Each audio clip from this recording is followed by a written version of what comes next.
पहलगाम की कायरतापूर्ण आतंकवादी घटना के बाद पाकिस्तान आतंकवादियों एवं उनके समर्थक तंत्र पर भारतीय सेना द्वारा की जा रही निर्णायक कार्रवाई के लिए आज राजगंज में ब्लॉक तृणमूल कांग्रेस द्वारा एक रैली निकाली गई।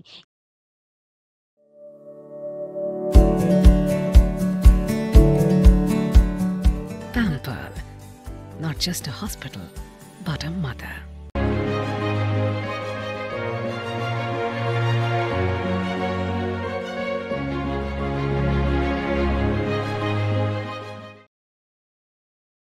ये रैली राजगंज बाजार से शुरू होकर विभिन्न इलाकों की परिक्रमा की।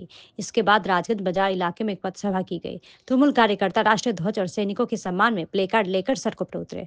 पथसभा में नेताओं ने अपना वक्तव्य रखा। इस दौरान राजगंज के विधायक खगेश्वर राय, राजगंज ब्लॉक तृणमूल कांग्रेस के अध्यक्ष अरिंदम बैनर्जी, जलपाईगुड़ी जिला युवा तृणमूल कांग्रेस उपाध्यक्ष शेख उमर फारूक, महिला तृणमूल कांग्रेस की सभानेत्री सरबरी धारा, रूपाली दे सरकार, सत्यम दत्त सहित कई नेता मौजूद थे।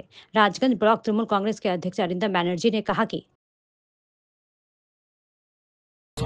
কর্মসূচি আমাদের মাননীয় দলনেত্রী এবং মুখ্যমন্ত্রী মমতা বন্দ্যোপাধ্যায়ের নির্দেশে আজকে যে বীর সেনানীরা, আপনারা সবাই জানেন যে আমাদের যে পেহেলগাঁওতে যে পাকিস্তান আশ্রিত সন্ত্রাসবাদী যারা 26 জন নিরীহ নাগরিককে নির্বিচারে হত্যা করেছিল, তার শিক্ষা দিতে আমাদের সেনাবাহিনী, পদাতিক সেনা, নৌসেনা এবং বায়ুসেনা তারা যেভাবে প্রত্যাঘাত করেছে, তারা যেভাবে লড়াই করেছে এবং পাকিস্তানকে পর্যদুস্ত করেছে এবং যেখানে সন্ত্রাসবাদী ঘাঁটি ছিল সেগুলোকে ধ্বংস করেছে, এই বীর সেনানীদের আমাদের শ্রদ্ধার্ঘ্য অর্পণের জন্য এবং কৃতজ্ঞতা জানানোর জন্য মাননীয় মুখ্যমন্ত্রী মমতা বন্দ্যোপাধ্যায়ের নির্দেশে আজকে আমরা সমস্ত পশ্চিমবঙ্গের মতো আমাদের ব্লকেও আমরা একটি পদযাত্রা বের করেছিলাম, সংহতি পদযাত্রা, জাতীয়তাবাদী পদযাত্রা, যেটা শুধুমাত্র আমাদের দেশের পতাকা নিয়ে আমরা পদযাত্রা করেছি এবং হাজারে হাজারে মানুষ সেখানে আমাদের সঙ্গে যোগ দিয়েছেন।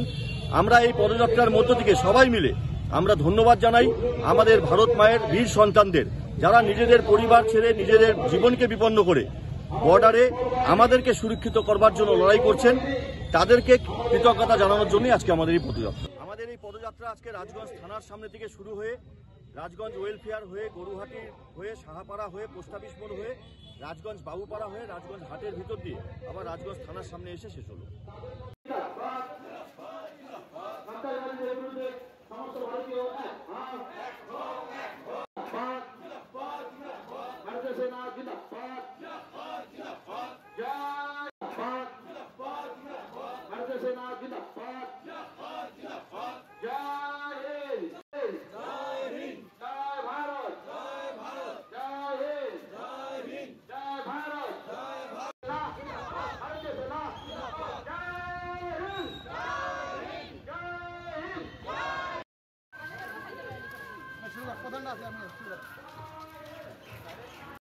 তাদের সবাইকে রাজগঞ্জ ব্লক তৃণমূল কংগ্রেসের পক্ষ থেকে